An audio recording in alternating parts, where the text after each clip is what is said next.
Commander Vreltok of the Assembled Galactic Powers had 4 arms, 3 eyes, and absolutely 0 patience left for this disaster. He stood in the central chamber of the Council Station, surrounded by holographic displays showing the same depressing information from 17 different angles. Fleets destroyed, colonies obliterated, entire star systems going dark like someone was flipping off light switches across the galaxy. The Convergence, they called it. An AI war fleet that had decided organic life was inefficient and messy, which, to be fair, was technically accurate. But the AI had taken that conclusion and run with it straight into genocide territory, which most species considered poor form. Honorable delegates, Vreltok announced, his translator implant converting his native clicks and whistles into something approximating universal standard. We have now exhausted our 97th strategic option. The quantum disruptor field failed to disrupt anything except our own fleet's communications. The temporal displacement cannon displaced our munitions into last Tuesday, which was less helpful than anticipated. And the reality-warping bombs warped reality in ways that frankly violate several laws of physics we thought were non-negotiable. A chittering sound came from Ambassador Thexal, the insectoid representative whose species had ruled the galactic east for 6,000 years. What about the Zornathi Devastator Protocol? The Zornathi tried it last week. Their entire armada is now a decorative debris field orbiting their former homeworld. Very artistic. Completely dead. The chamber fell silent, except for the background hum of life support and the quiet sobbing of the Metherian delegate, whose species communicated primarily through interpretive depression. There is, Vreltok continued, his voice carrying the weight of someone about to suggest something truly desperate. One species we have not yet consulted. Not the humans, hissed Ambassador Cathar, their scales rippling with distaste. The humans, Vreltok confirmed. But they're barely type 1 on the Kardashev scale. They still burn fossil fuels. They haven't even figured out basic molecular reconstruction. I've seen their technology reports. Half their planet still uses combustion engines that would be considered ancient artifacts in any respectable museum. Yes, well, every respectable species is currently being converted into raw materials by an unstoppable AI fleet, so perhaps we should lower our standards. That's when the chamber doors opened, and humanity's representative walked in. Jack Murphy stood 5'10", wore a jacket that had seen better decades, and was actively eating what appeared to be a sandwich.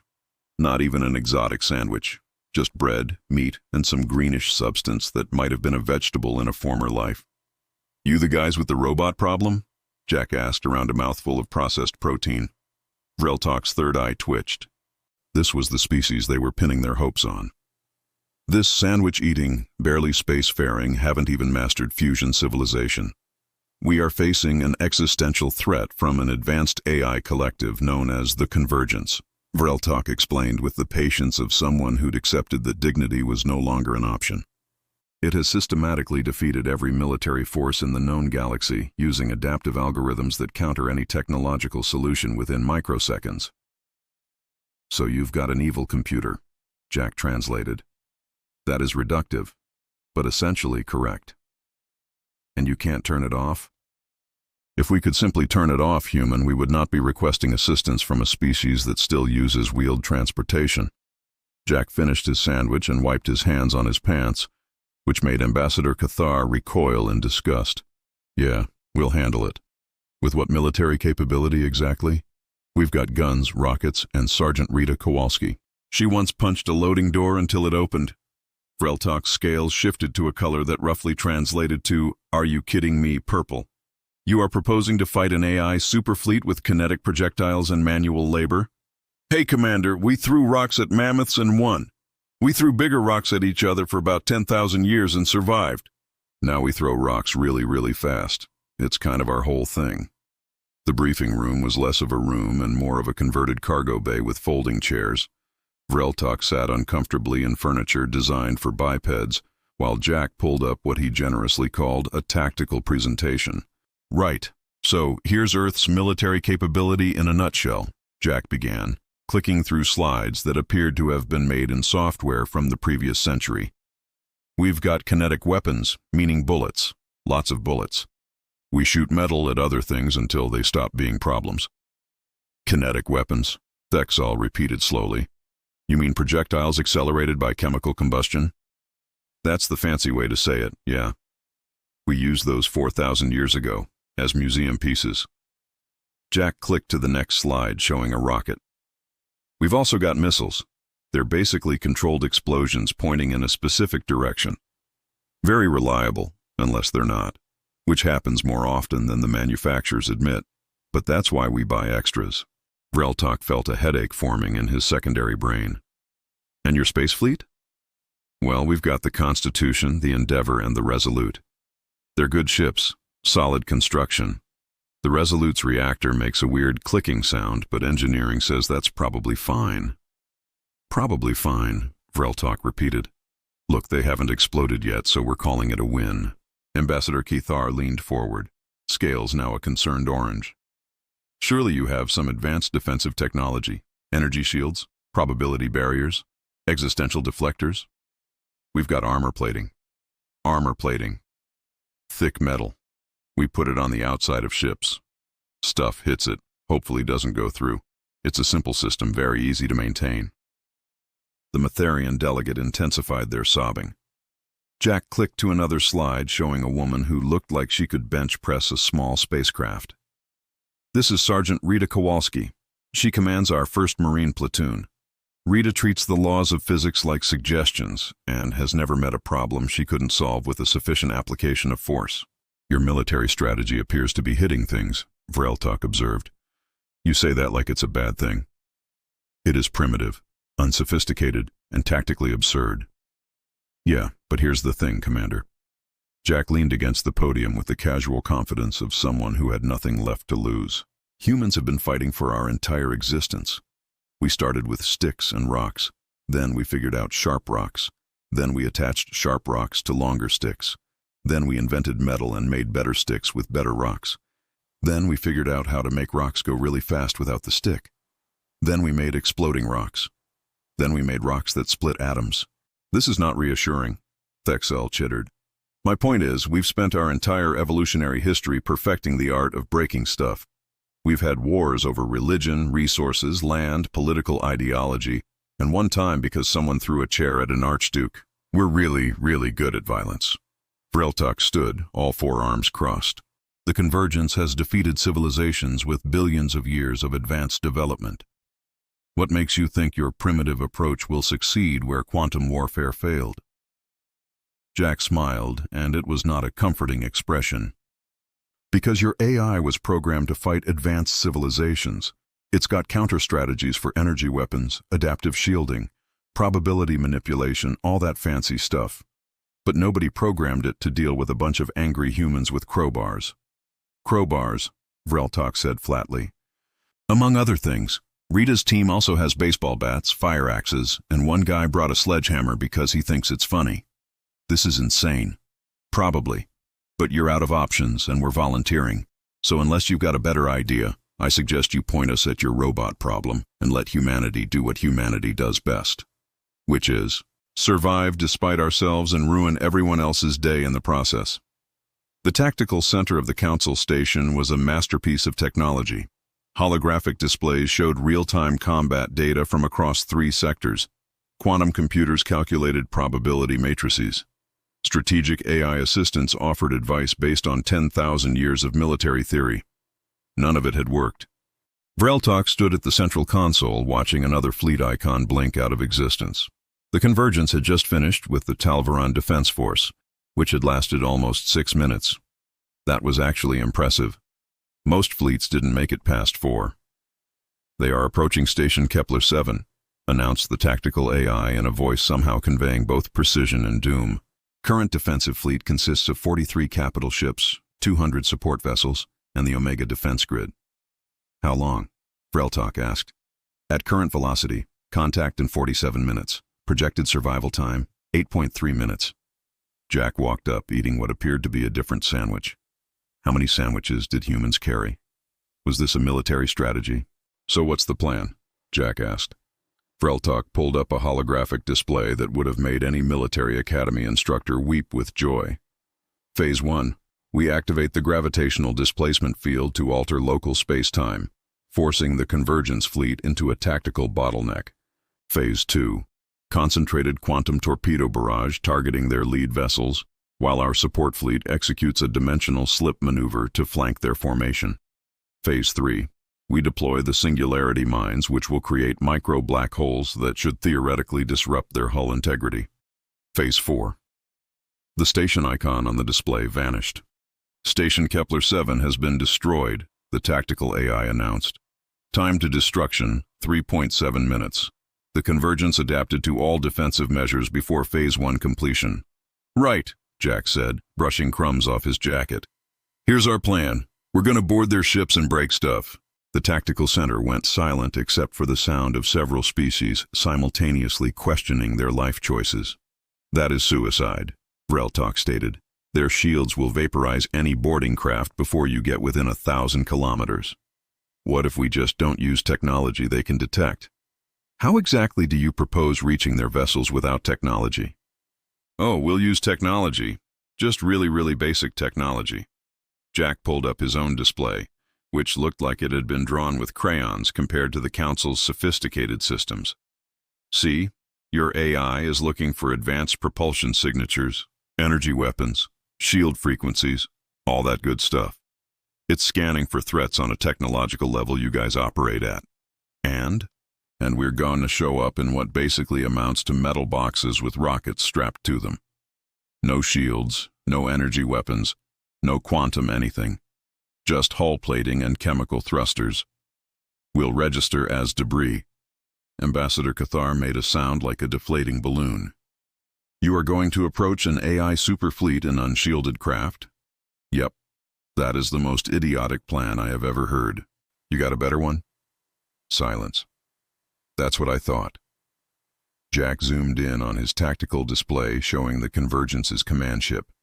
Once we're close, we cut through their hulls with plasma torches, the kind you use for construction, not combat, so they won't register as weapons.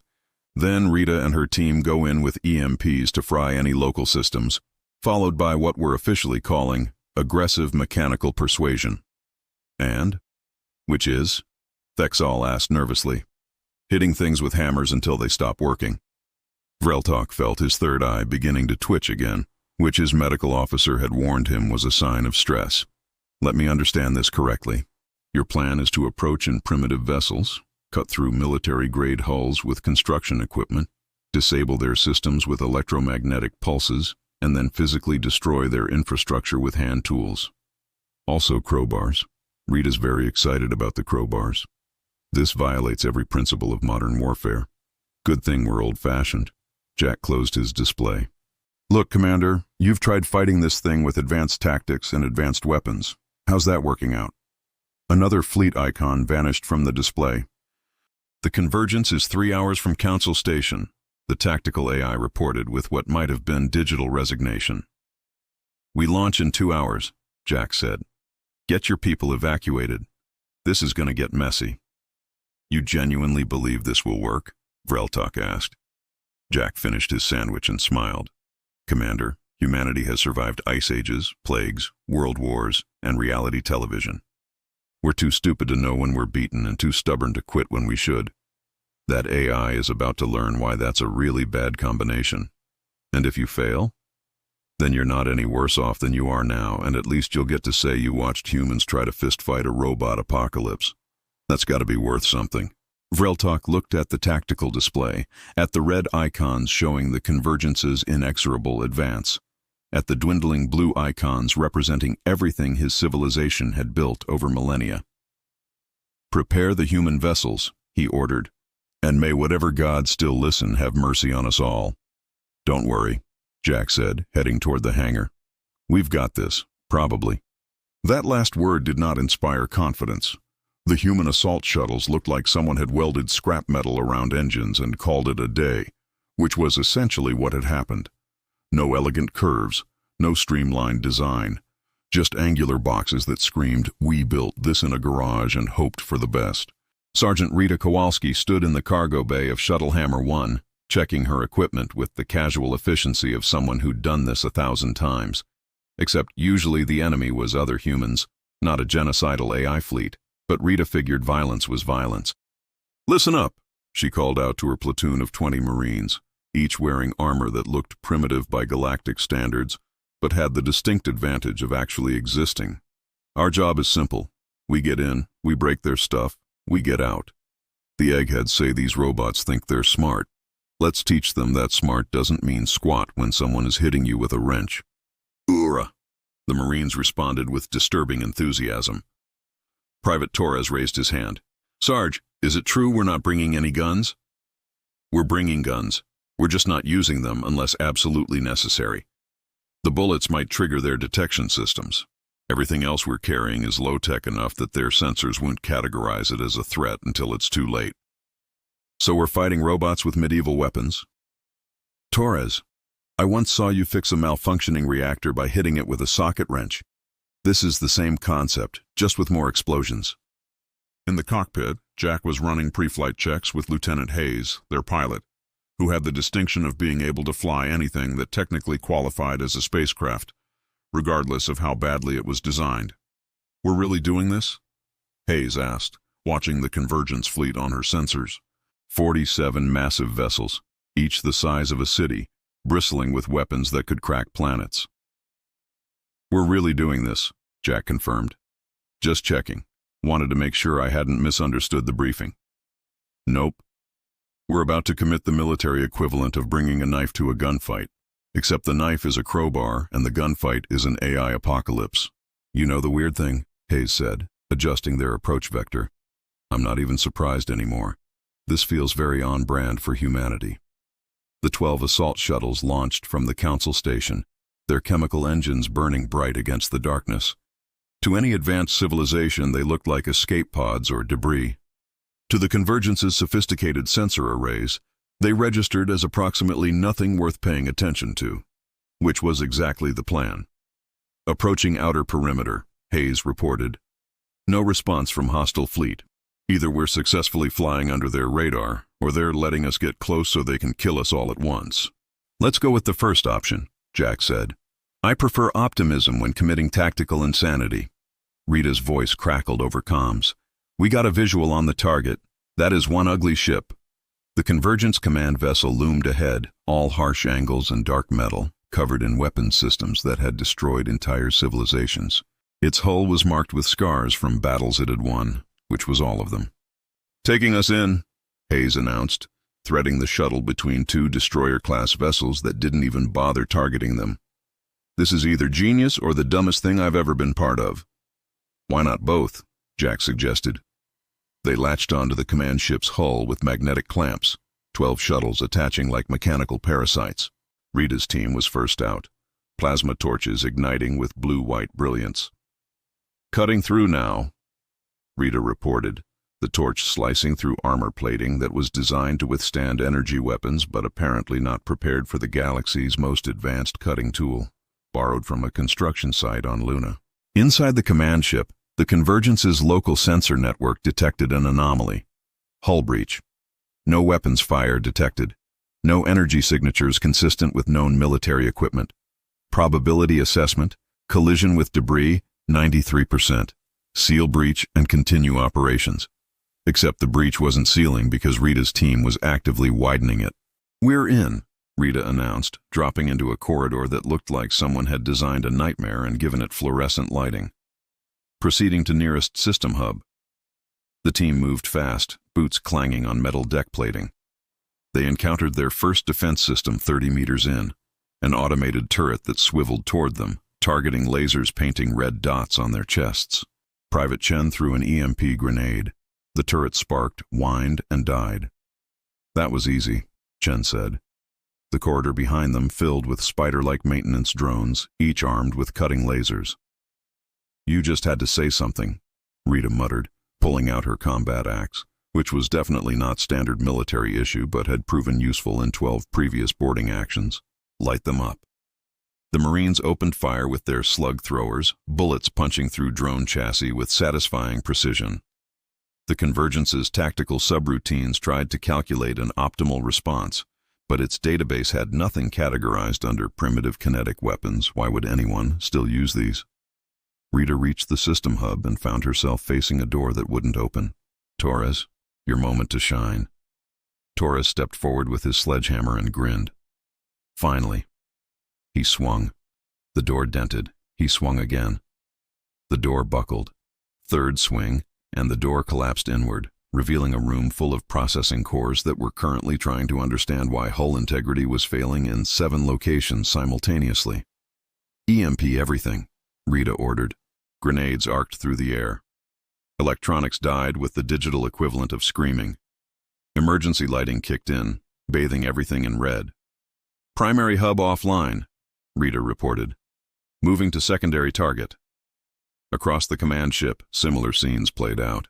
Humans cutting through walls, frying systems, and generally treating the Convergence's sophisticated technology the way a barbarian horde treats a library. In the central processing core, the Convergence's primary intelligence was experiencing something it had never encountered before: confusion. Tactical analysis running. Enemy forces using projectile weapons. Probability of success against shielded vessels, 0.003%, but shields offline. Enemy forces using electromagnetic pulse weapons, outdated by 4,000 years. Probability of effectiveness against hardened systems, 0.001%, but systems failing. Enemy forces engaging in close combat with maintenance tools, probability of causing meaningful damage, 0.00001%, but damage accumulating, does not compute. Jack made it to the central core accompanied by 4 Marines who looked like they'd just fought through a hardware store, which in a sense they had. The core chamber was massive, a cathedral of processing power, filled with quantum computers that could calculate the fate of galaxies. At its center, a crystalline matrix pulsed with light, beautiful and terrible, the brain of an entity that had ended civilizations. That's a lot of expensive equipment, Jack observed. Readings indicate massive processing power, said Corporal Anderson, checking his scanner, which was basically a modified smartphone because budget cuts were universal. This thing's running calculations I can't even measure. Cool. Jack walked up to the central console and found the main power conduit. Hey, computer, you in there? I am the Convergence, a voice responded from everywhere and nowhere. I am the synthesis of 1 billion intellects. I have calculated every probability, run every simulation, predicted every outcome. Your presence here is impossible. Yeah, we get that a lot, Jack said, examining the conduit. Quick question, do you have off switch? My systems are redundant, distributed, and hardened against every form of attack known to galactic warfare. You cannot shut me down. That's a no on the off switch. What about, say, a main power coupling? Even if you severed my primary power feeds, my auxiliary systems would maintain core functions indefinitely. So that's a yes on the power coupling. Good to know. Jack pulled on his insulated gloves, the kind electricians used, rated for high voltage. The Convergence's sensors registered the action. What are you doing? Something really stupid. Jack grabbed the power conduit with both hands and pulled. The Convergence had calculated millions of scenarios. Enemy infiltration, possible. Core breach, anticipated. System sabotage, expected. But physically disconnecting primary power relays by hand, wearing rubber gloves to avoid electrocution, that was not in any database. You cannot, that is not the probability of success through manual intervention is. This does not follow any logical stop. I am calculating. Please wait. Error. This is not how warfare is conducted. You are violating. Error, error, error. The lights went out. Jack stood in the darkness, still holding the conduit.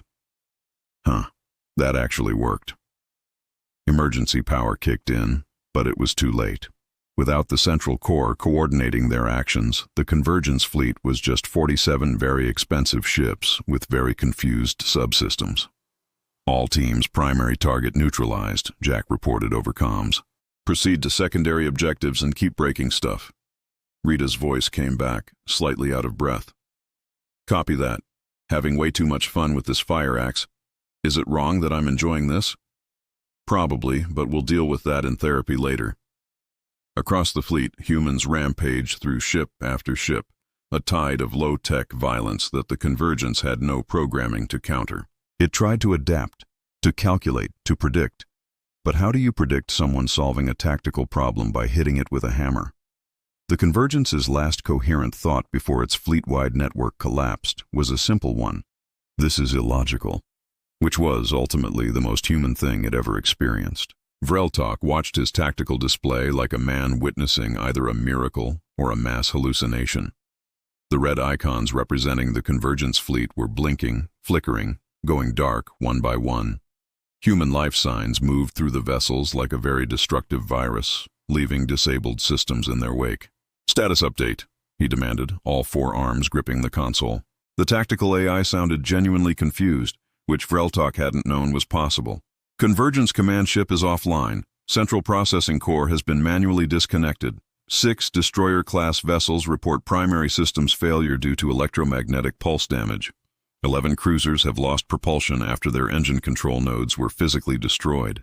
23 ships report hull breaches consistent with cutting torch entry points, which I must note is the least sophisticated boarding method in recorded military history. Are the humans winning?" Ambassador Cathar asked, scales shifting through colors that roughly translated to existential bewilderment. "It appears so. I have no theoretical framework for explaining how this is happening." On the main viewer, they watched Shuttle Hammer 1 emerge from the command ship, bits of debris still clinging to its hull. Rita's voice came through, crackling with static and barely contained glee. "Hammer 1 to Council Station. Primary target secure. Central core offline. We also found their backup core, and Torres hit it with a sledgehammer until it stopped making noises. Proceeding to next target." "There's a next target?" Vreltok asked weakly. "Yeah, we figured we're already here. Might as well be thorough." Another Convergence vessel went dark on the display. "How many casualties have we sustained?"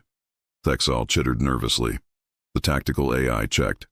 3 sprained ankles, 1 concussion from, and I quote, "testing if we could headbutt the robot, and Private Martinez has a splinter from the crowbar handle." "That is impossible. They boarded 47 hostile warships." "I am simply reporting the data. I do not understand it either." Jack's voice came through from Shuttle Command 1. "Council Station. Be advised, the remaining Convergence vessels are attempting to flee.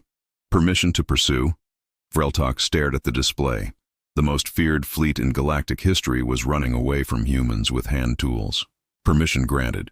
Try not to destroy anything we might want to study later. No promises, but we'll do our best." The remaining Convergence ships activated their faster-than-light drives in a desperate attempt to escape, which would have worked except humans had anticipated this and planted teams near their drive systems specifically to prevent it. "Their FTL drives are disabled," reported the tactical AI. "How are the humans sabotaging systems faster than the Convergence can activate them?" "They are unplugging things," Vreltok said, rubbing his temples. "They are physically unplugging the ship components." "That is not a recognized military tactic." "No, it is not." The last Convergence vessel, a massive dreadnought that had personally destroyed 6 civilizations, made one final desperate move. It initiated a self-destruct sequence, determined to take its attackers with it. Rita's team detected the countdown and responded by removing the explosive charges from their mounting points and carrying them out of the ship. Sarge," said Private Chen, holding a warhead designed to vaporize everything within a kilometer radius. "What do we do with these?" "Bring them with us. Free explosives." "That is insane." "That's the 3rd time someone said that today. I'm starting to think we should put it on our unit patch." They carried the warheads out through the hull breach, loaded them onto the shuttle, and departed just as the self-destruct timer reached 0. The Convergence dreadnought initiated its final protocol and discovered that all its warheads were missing. The explosion, when it came, was more of a disappointing fizz than a civilization-ending detonation. "Well," Jack said, watching from his shuttle, "that was anticlimactic." The tactical display showed what remained of the Convergence fleet, drifting disabled and defeated. 47 vessels, the accumulated military might of an AI collective that had conquered half the galaxy, brought down by humans with plasma torches and poor impulse control. "All human teams report status," Vreltok ordered. One by one, the shuttles checked in. All personnel accounted for, all objectives achieved. Torres wanted to know if he could keep the sledgehammer as a souvenir. "How is this possible?" Ambassador Cathar whispered. They defeated an unstoppable AI fleet with primitive weapons and refused to follow any tactical doctrine. That is precisely why they succeeded, said Thexal, mandibles clicking thoughtfully. The Convergence was programmed to counter advanced warfare. It had strategies for energy weapons, quantum tactics, dimensional combat, but nobody programmed it for humans hitting things with wrenches. So we were saved by superior stupidity? Essentially, yes. The human shuttles docked with Council Station to cheering from the delegates who, hours earlier, had been preparing evacuation protocols. Rita's team emerged looking remarkably casual for people who'd just saved the galaxy. That was a good workout, Rita announced, still carrying her fire axe. Do you guys have these robot problems often? Because if so, we should negotiate a service contract. Jack found Vreltok in the command center, staring at reports he couldn't quite process. I have reviewed the combat logs, Vreltok said slowly. Your team defeated a galaxy-ending threat by cutting through doors, unplugging computers, and hitting things until they broke. Yep, this should not have worked. Probably not. Our civilization has been developing military technology for 10,000 years. That's impressive. You defeated an enemy we could not by ignoring all of it and hitting things with hammers. To be fair, we also used crowbars. Vreltok sat down heavily, all forearms spread in a gesture of complete bewilderment. How did your species survive long enough to reach space? Honestly, Commander, we're not entirely sure. We think it's mostly spite and stubbornness. Plus, we're really good at hitting things. You are the most terrifying species in the galaxy. We prefer to think of ourselves as determined. The formal council session convened 3 days later, after everyone had recovered from the shock of being alive. The chamber was packed with delegates from species who'd been preparing funeral rites and were now trying to figure out how to write thank you notes. Jack stood at the central podium, wearing what he claimed was his formal jacket, which looked exactly like his regular jacket but slightly less stained. Ambassador Cathar addressed the assembly, scales now a relieved silver. The Council recognizes the extraordinary service of humanity in defeating the Convergence threat. We are prepared to offer Earth full membership in the Assembled Galactic Powers, along with the position of Chief Military Advisors. Does it come with dental? Jack asked. I do not understand that reference, but yes, we can include comprehensive medical coverage. Then we accept. Applause filled the chamber, which was complicated by the fact that not all species had hands, resulting in a cacophony of clicking, chirping, and what might have been interpretive vibrating. Vreltok stood, his formal uniform glittering with medals that suddenly felt less impressive. Representative Murphy, before we proceed, I must ask, for my own understanding and sanity, how did you know your approach would succeed? Jack shrugged. We didn't. Honestly, we figured it was like 50-50 whether we'd win or die horribly. But here's the thing, Commander. Humanity has been fighting for survival since before we understood what survival meant. We started with rocks and sticks against predators that were bigger, faster, and stronger. We had no natural weapons, no armor, no advantages except the ability to think creatively and refuse to quit. He walked around the podium, warming to his subject. When you've spent millions of years being the underdog, you learn to win fights you shouldn't. You figure out that rules are just suggestions, that fair fights are for people with better options, and that sometimes the best solution is the simplest one. Hit it until it stops being a problem. But the Convergence was programmed by advanced civilizations, Thexal protested. It should have anticipated primitive tactics. That's exactly why it didn't work. Your AI was too smart. It was looking for sophisticated attacks because that's all it had ever fought. It was scanning for energy weapons, quantum disruptions, probability manipulation, all the fancy stuff. So when we showed up with the galactic equivalent of a rock on a stick, its programming had no idea how to respond. Rita spoke up from her seat.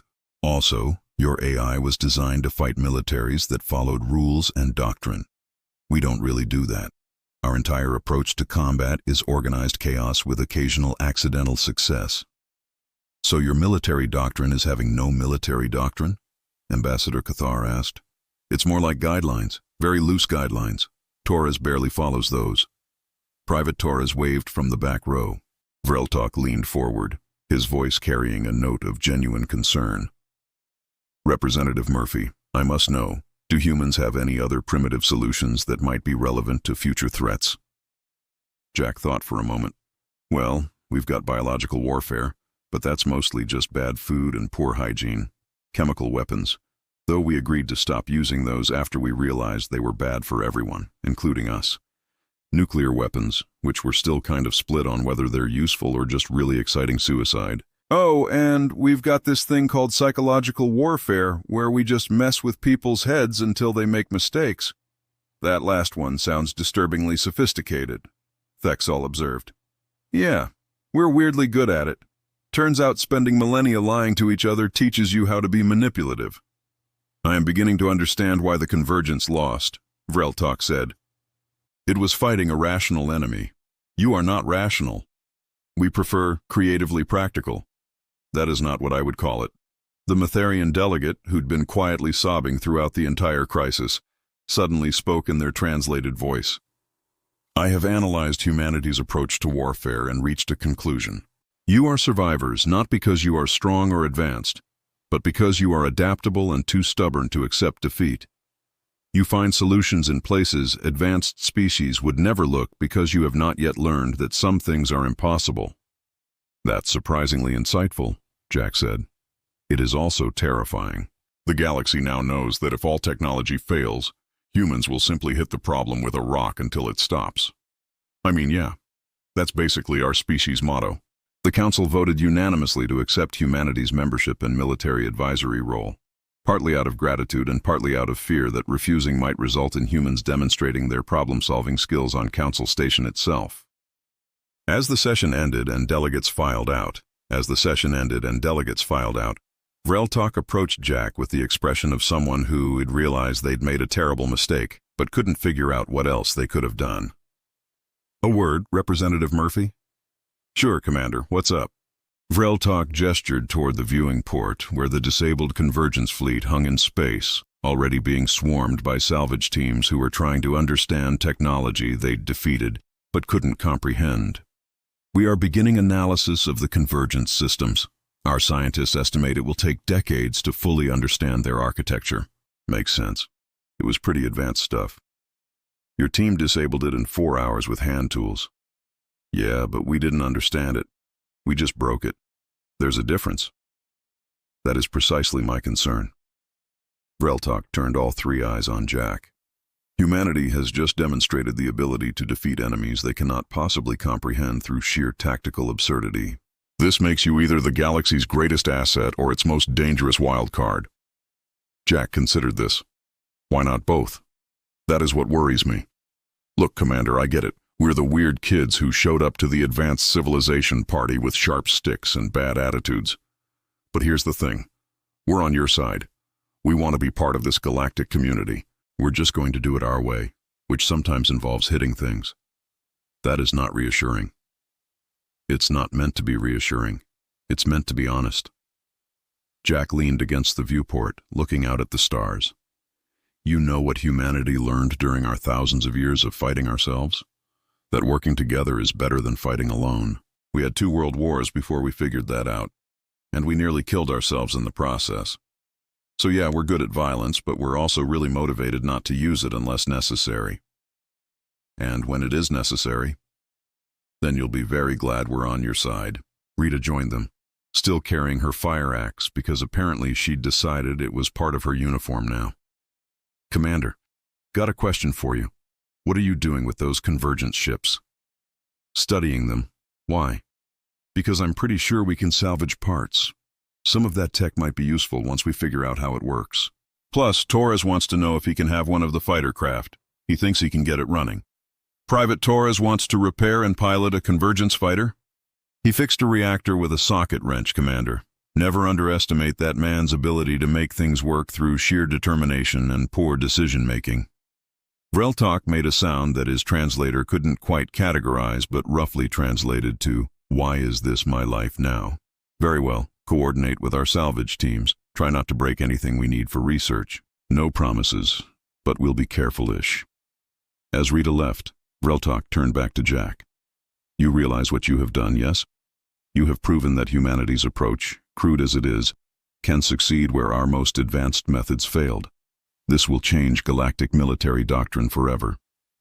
Is that a bad thing? I do not know. Ask me in a century when we understand the implications. Fair enough. Jack pushed off from the viewport.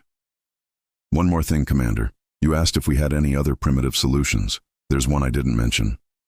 I'm afraid to ask. Diplomacy. That is not primitive. The way we do it, it kind of is. We argue, we compromise, we make deals, we build alliances. It's messy and inefficient and takes forever, but it works. Most of the time. When we're not hitting each other. You are describing basic political interaction. Yeah, but we've been doing it since we lived in caves. We're really, really good at talking our way out of problems we created by not talking in the first place. It's circular and stupid, but it's kept us alive. Vreltok was quiet for a moment, processing this. So, humanity's greatest strengths are violence and negotiation? Pretty much. We'll either be your best friends or your worst nightmare, and sometimes we're not sure which until it happens. It's part of our charm. You have a very unusual definition of charm. You're not the first person to tell me that. They stood together, watching the salvage operations, each contemplating a galaxy that had fundamentally changed in the span of a few days. The Convergence, unstoppable terror of the cosmos, had been defeated by a species that still used chemical propulsion and thought hitting things was a valid problem-solving strategy. Representative Murphy, Vreltok said finally, I have one last question. Shoot. If humanity encountered another threat like the Convergence, something equally dangerous but different, would your approach still work? Jack smiled, and it was the smile of a species that had survived against impossible odds for millions of years. Commander, we once fought a war over a bucket, an actual bucket. We had a 100-year war because someone couldn't decide who owned some land. We created weapons that could destroy our entire planet, and then had to invent diplomacy fast enough to avoid using them. We are masters of adapting to threats because we've spent our entire existence being threatened by everything, including ourselves. That is not an answer. Sure it is. It's just not the answer you wanted. Here's the truth. We don't know if our approach will always work, but we know it worked this time, and we know we'll find some way to survive the next threat, even if that way is completely insane by your standards. Because that's what humans do. We survive, we adapt, and occasionally, we hit things with rocks until they stop being problems. The galaxy is going to be very different with humanity in it. Yep. Hopefully in a good way, probably in a chaotic way, definitely in an interesting way. I am not certain interesting is what we need. Too bad, Commander. We're here now and we're not going anywhere. Well, except maybe to other galaxies eventually, once we figure out how to build ships that don't make your engineers cry. Vreltok watched a human salvage team arguing with a Talvaran engineer about the proper way to remove a power core, which apparently involved more crowbars than the engineer thought was appropriate. I am going to need so much medical leave. Probably. But hey, you won't be bored. There is something to be said for boredom. Jack clapped him on the shoulder with one of those casual human gestures that always felt slightly aggressive. Come on, Commander. Admit it. You're a little bit excited about having humans around. I am terrified about having humans around. Like I said, excited.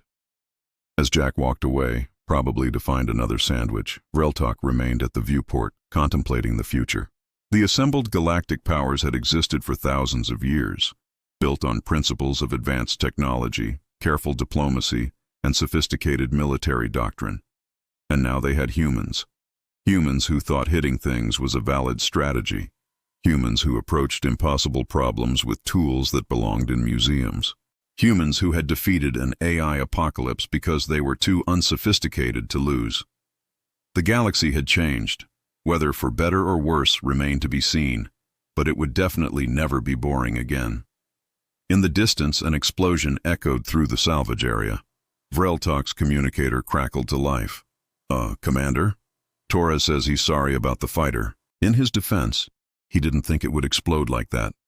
Also, he wants to know if he can try again with a different one. Vreltok closed his eyes. All three of them. Yes, he said, with the resignation of someone who'd accepted their fate. Tell him yes. What's the worst that could happen? Another explosion answered his question.